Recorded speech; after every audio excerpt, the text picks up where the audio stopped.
Hemos pasado la Epifanía y la liturgia de la Navidad está construida en esta parte, le da cohesión y unidad la primera carta del apóstol San Juan, así que continuamos con ella hasta lo máximo que podemos continuar el tiempo de la Navidad, según cuando cae el domingo del bautismo del Señor, que suele suceder hasta el 12 o 13 de enero. Esta semana, hoy es jueves, así que Dios mediante, hasta el domingo estamos en el tiempo de la Navidad y lo que la liturgia va a hacer es seguir con esta carta de San Juan, la primera, haciéndonos profundizar en la realidad de que somos hijos de Dios, la realidad de la encarnación, que por el bautismo somos incorporados a Jesús y que tenemos que vivir en la tensión de la fe y el amor al prójimo. Creer de verdad en Jesucristo y obrar conforme a la luz. Y en la parte de hoy de la carta que nos toca, nos da San Juan también una pista de discernimiento en nuestra lucha contra el mundo. Aquellos que escuchan la misma voz de Dios, aquellos que siguen a Jesús son de la luz y por lo tanto entonces nosotros tenemos allí un criterio de discernimiento.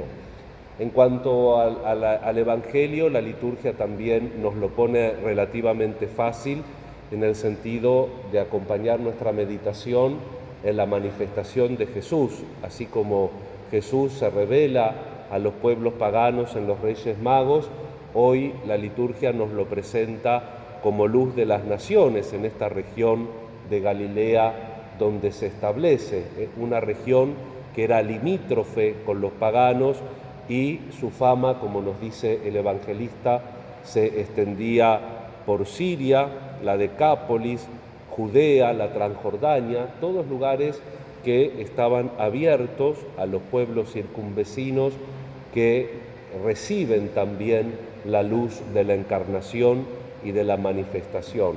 También, Dios mediante, tendremos las lecturas del Evangelio que lo vemos a Jesús como Mesías que actúa, que cura, que sana, que anuncia la salvación a su pueblo como se nos anunciaba en el tiempo del Adviento.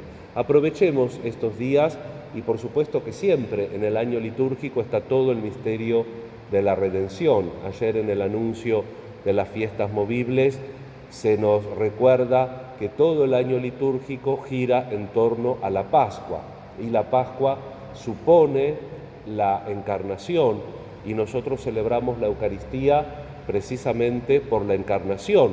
No es lo mismo celebrar la Eucaristía con los ornamentos que celebrarlo sin los ornamentos, o celebrar la Eucaristía con el cáliz y no con una palangana, porque por la encarnación. Por eso no da lo mismo estar parado que sentado en la Eucaristía, por eso no da lo mismo los ritos, las celebraciones. Por eso santos como Teresa de Jesús decía que ella, por la más pequeña rúbrica, estaba dispuesta a dar su vida porque se lo pedía la Iglesia. Y no era algo irracional de la santa, porque la Iglesia lo pide precisamente porque Dios se encarnó. ¿O no dice el Concilio Vaticano II que no hay nada verdaderamente humano que sea ajeno al Verbo encarnado? Y entonces la liturgia, ¿cómo va a ser ajena al Verbo encarnado? En la liturgia participamos de una manera privilegiada en la encarnación del Señor. Por eso le vamos a pedir al Señor el mismo hecho de la celebración, nuestra participación en ella, el esfuerzo que pongamos en escuchar y sobre todo vivir su palabra, colaborará poco a poco a transformar nuestra vida. Es cierto, hermanos, que, como dicen los españoles, genio y figura hasta la sepultura. Hemos llegado a la edad que tenemos cada uno de nosotros y a veces es difícil cambiar en serio, pero no es imposible. Lo que pasa es que Dios no viola nuestra voluntad. Entonces, la participación en la liturgia al menos tendría que aflojarnos y hacernos entender lo importante de lo que venimos machaconamente recibiendo en la carta de Juan. Entender a Jesús y vivir como Jesús.